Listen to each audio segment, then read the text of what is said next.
So that's the view of the public. And we're joined now by cosmetic Dr. Mark Hamilton, psychologist Alison Keating, and as always, Dr. Ray, to discuss whether they feel celebrities have too much influence on us. And I'm going to vote yes, they do. Over to you, Alison. What do you make of the celebrity culture we're living in?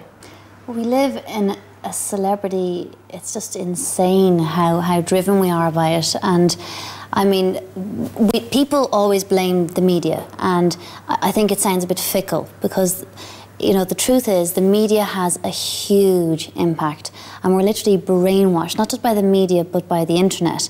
And you do see a lot with young people now today. It's like they have this sense of entitlement, not all young people but certain young people, and it's like, I just want to go out there and be famous, whereas we used to be much more kind of collectivist society. It was about actually going out and building something. We kind of came from a generation of producers, whereas now we're kind of a generation of consumers, and we're being consumed by this unattainable beauty and these standards that are unattainable, and they're digitally enhanced. That's very true. Now, Dr. Ray, you have seen every star in Hollywood. He's told me, but he also won't tell you on camera, but I know everyone that he's seen.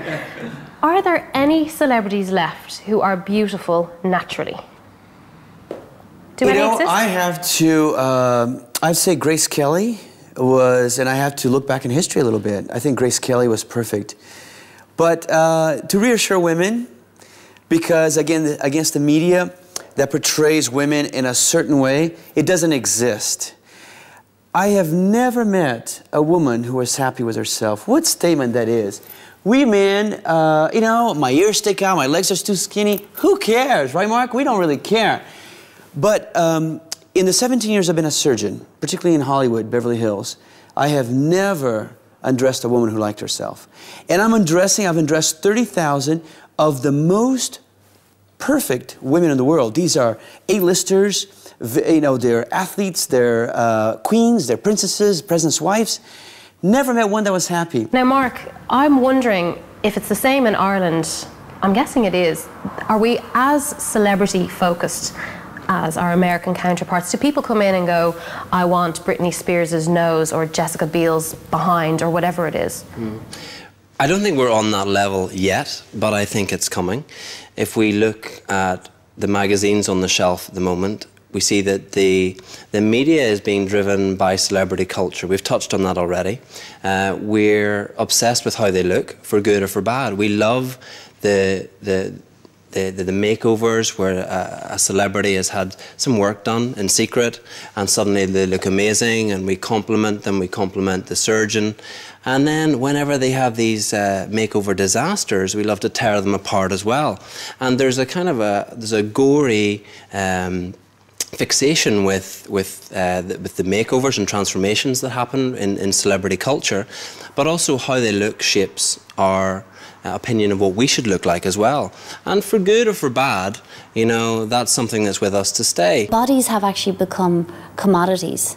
And as commodities, we put them up on this either trophy, or we love slating them apart.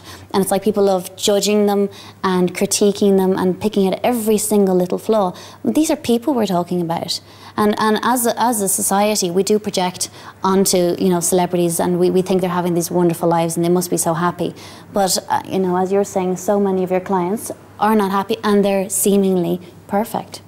Cosmetic doctors do have an opportunity to intervene when they see someone who's in trouble, because clients come to see us, they may be obsessed with the way that they look, they want to look like a celebrity.